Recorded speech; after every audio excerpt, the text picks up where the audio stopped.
Hi everyone, thanks for stopping by Gorgeous Graphs.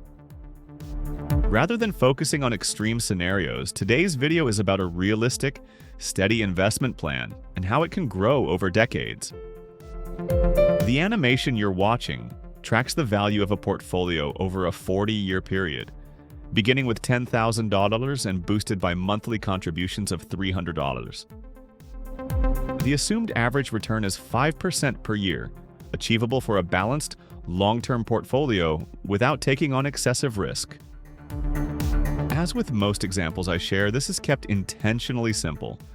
We're assuming a constant rate of return and no market volatility.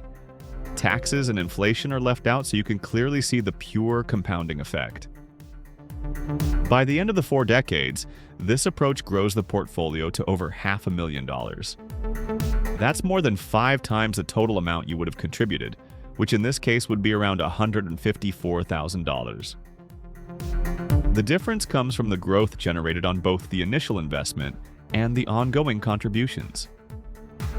This example highlights why regular investing can be so effective. The combination of time, consistent contributions, and compound interest can create significant results even without chasing unusually high returns. The key is to stay committed and let the process work for you. If you find these visual breakdowns helpful, a like on the video would be appreciated. Subscribing will also ensure you catch future uploads where we explore different return rates, contribution amounts, and timeframes. That's all from me. Enjoy the rest of the animation, and I'll see you again soon.